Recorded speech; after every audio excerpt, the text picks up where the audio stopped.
Mark Few has a legit title contender in Spokane with breakout star Drew Timme, high-scoring wing Corey Kispert, and freshman phenom Jalen Suggs. Oh, Jalen Suggs! Go ahead and flex on him! Jay Wright has championship aspirations again at Villanova, buoyed by all Big East stars Colin Gillespie and Jeremiah Robinson-Earl.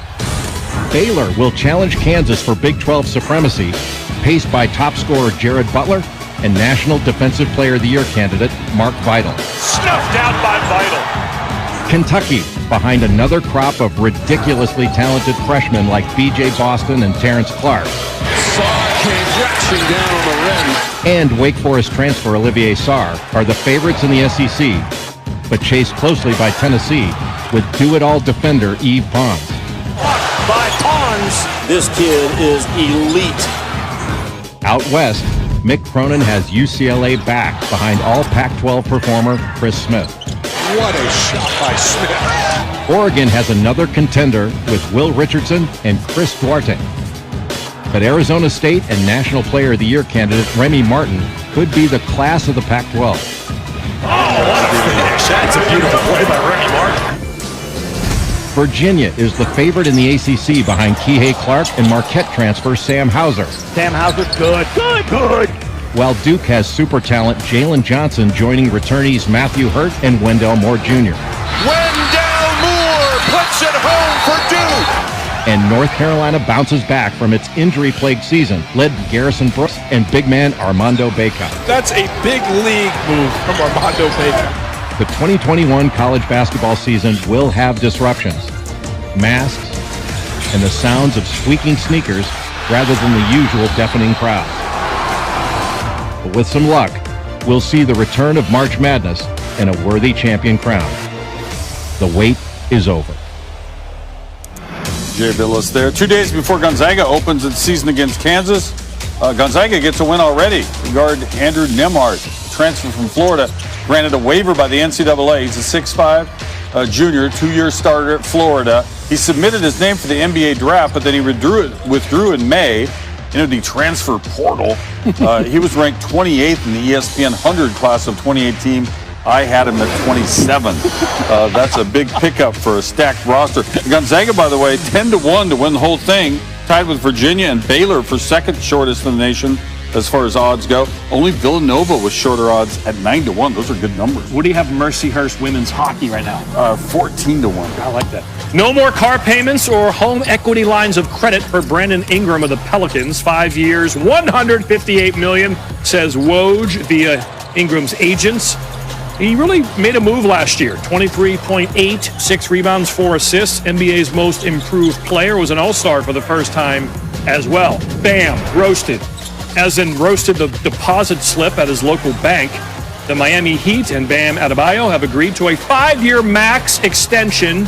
His agent told our Zach Lowe the deal includes an escalator clause. I would love one of those. He could get to $195 million over 5. I do not have a escalator clause. Elevator, anything, give it to us. Let's see why they got all that cash. Let's just, 17 seconds of Bam right here. All-star for the first time. Won the skills competition All-Star Weekend. Came in second for most improved player voting. Became the first player in Heat franchise history with a 15-point per game, 10 rebound a game, and 5 assists per game season. I swear Gary Payton did that. Best moment came in Game 1 of the Eastern Conference against the Celtics. Resist. Blocks Jason Tatum right there. The first block of a potential game tying or go-ahead dunk in the final minute of a playoff game since the advent of play-by-play stats in 1996-97. Here's how it's handled by professionals. Bang! Clock at 7. Working against Butler. Got downhill. Couldn't punch it. Bam says, get it out of here.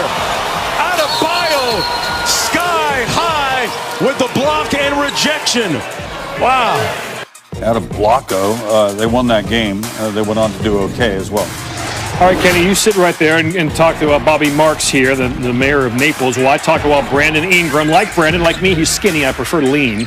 As I mentioned, set career highs last year, most improved player. Biggest improvement was in three-point shooting, Kenny. He knocked down 150 of those, more than he made the first 3 seasons combined. So he's 23 years old, slowly getting better. He gets paid. It's his top moment.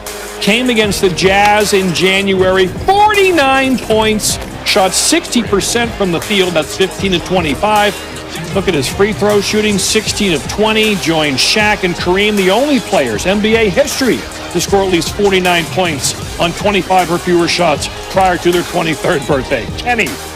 All right, we welcome in our front office insider, Bobby Marks, for more on this. So Bam got big pile of money, deservedly so, for how well he played in Miami's good run. What else can the team do in the short term or long term now as far as the money goes? Well, for the long term, they took the Bam Adebayo $15 million cap hold for next offseason and replaced it with a $28 million contract, and that knocked off about $13 million in flexibility for next year. Right now, they're projected between $25 and $27 million next offseason. Not enough to go out and get a max player, but this Miami front office is the gold standard as far as how they can go out and find players. We saw it in 2010 with LeBron, Chris Bosh, and Dwayne Wade fitting those three contracts under the cap.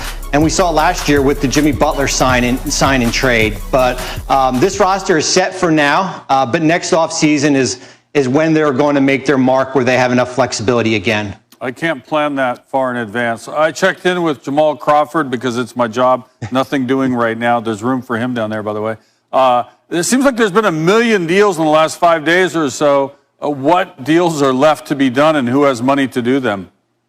Yeah, well, we just saw Bogdanovic go to Atlanta. Sacramento elected not to match that $72 million offer sheet. So we take the Hawks off the board. They do not have cap flexibility. Now we switch to Sacramento. They've got 5 roster spots, a little bit of money to go out and fill those holes.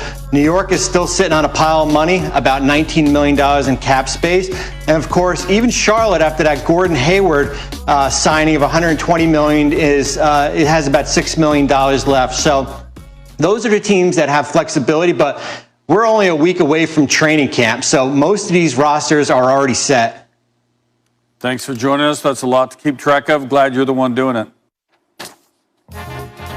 All right, semifinalists for the Pro Football Hall of Fame class of 2021 announced today, and the group includes 4 players eligible for the first time. Peyton Manning, I have him as a Hall of Famer. Called it a career after winning Super Bowl 50 with the Broncos. His ESPN Plus second season show is about to start. Last year was unbelievable. Check him out. Charles Woodson, Fremont, Ohio. He lived right near my buddy Rod Jarrett. NFL's all-time leader in defensive touchdowns. I have him as a Hall of Famer on the first ballot. Yeah. Calvin Johnson, I once hung out with him at a Detroit nightclub establishment. You did not. Sweet guy, really sweet guy. Retired early, of course. Set the season record, single season record for receiving yards in 2012. Your boy Jared Allen, well, how's he going to celebrate if he makes the Hall of Fame? Pull up in a Camaro or something. That's what you thought. Trans Am, you said. Trans Am. 76 Trans Am. Can't know how. 136 sacks. Led the NFL in sacks 07 and 2011. Not sure if he'll get in on the first time. Curling now. Yeah, curling like at the gym? Yeah, no, curling like Olympic on the ice. Oh, I thought you meant like to be an Olympian. Curls. Frank Zane. Other notable